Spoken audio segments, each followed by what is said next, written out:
The following story has been brought to you by StoriesToInspire.org. There was a rabbi who's teaching in a school in Yerushalayim. And as he's teaching every day, the kids come in and he does his best to really educate and inspire every kid in the class. One year, though, he had a very big challenge. Two twins came to the class, right? It's almost never a good idea to have twins in the same class. What's going to happen automatically? All the time, they're going to be compared. But with these twins, it was a whole different ballgame. As much as one student was diligent and focused and sharp and on the ball and nice to everybody and popular with the kids and good at sports and everything went his way, exactly as good as he was, his brother was the opposite. Impatient and messy and short with people. I mean, never paying attention in class, barely ever did his homework. The grades suffered. One of them is a pride and joy of his parents, and the other one is the failure, is the low life, is the no good Nick. Anyway, one day, the rabbi's teaching in school, and he's learning about the high holidays. And he starts telling the kids about the process of Yom Kippur. And he tells them that there was a procedure in the Beit HaMikdash called the Shnei Se'irim, the two goats. How you had these goats that looked exactly the same, and they were the same tall, and they were the same color, and they cost the same amount. And for all intents and purposes, you could not tell them apart. They were identical. But then along comes the Goral, the lots that were drawn, and one of them was chosen to be Se'ir Hashem, a Korban, and one of them was chosen to be Se'ir Azazel, to sent away, pushed off the cliff, etc., etc. And they would hang these Goralot on the goats, and that's how they would tell them apart. A voice comes out from the back of the classroom, and the voice is choked a little bit with emotion, and it says, "I'm the Se'ir Azazel. I'm the goat that gets pushed off the mountain. I'm the bad goat. I'm the one that got that portion." The Rebbe doesn't even need to look to know who's the one that says it. It's very obvious from the context. So in the moment, he chooses to ignore what the kid says and not to make an issue out of it. Not to bring it up, not to deal with it. But as soon as the class was over, he walks up to find this boy during recess walking around in the playground by himself, like he often was. And he says to him, "What did you mean when you said that in class?" And the boy said, "What do you mean? What do you mean, what do I mean? You know exactly what I mean. Everything for this kid is roses, comes up aces.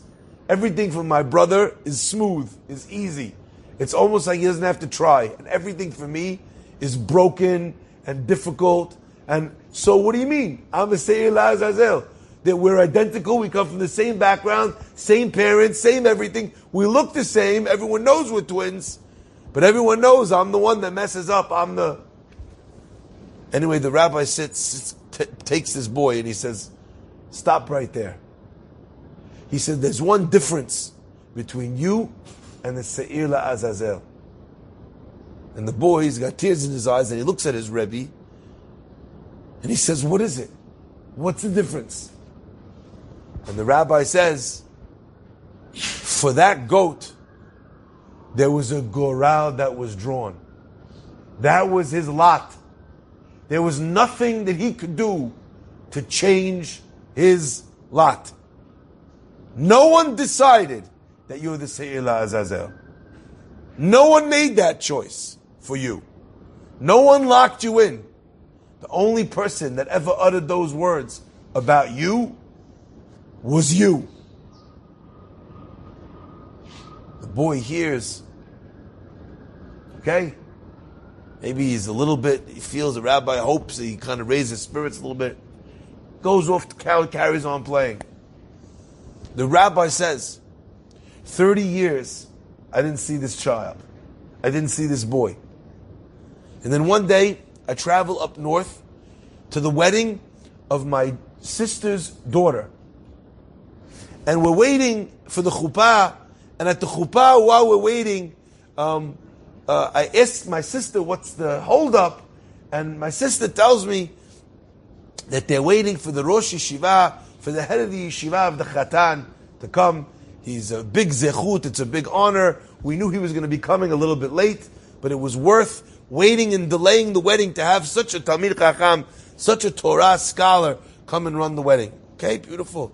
The Rosh Yeshiva comes, stands up there, does the chuppah, speaks beautifully under the chuppah, very complex, deep idea, very powerfully expressed. You know, you could see the adoration and how everyone's looking at him. And right after the chuppah, everyone sings and dances, and the Rosh Yeshiva walks right up to me, says this teacher.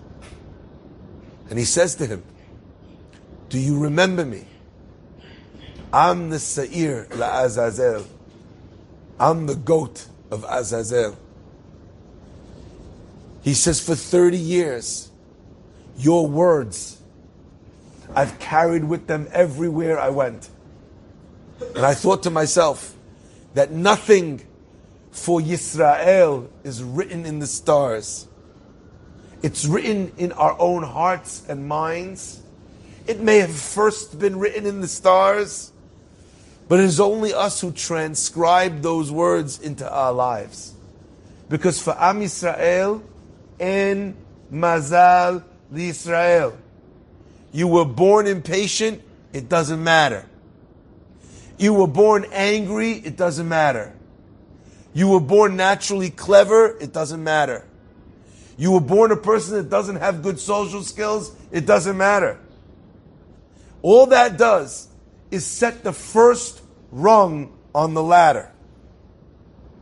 That's all your mazal ever is.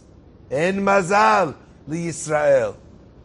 And I always thought to myself, what a powerful line the Gemara is communicating to us. Because it does not say En mazal liYehudim. It says En mazal liYisrael. Yisrael is the name that was given to Yaakov Avinu because he struggled and struggled and struggled, and the whole night long he didn't give up. And even after he was injured, he didn't give up. And he won because he didn't give up. En mazal Yisrael. There is no story. There's nothing written in the stars for you if you're Yisrael, if you're willing to fight it. Enjoyed this story? Come again. Bring a friend. StoriesToInspire.org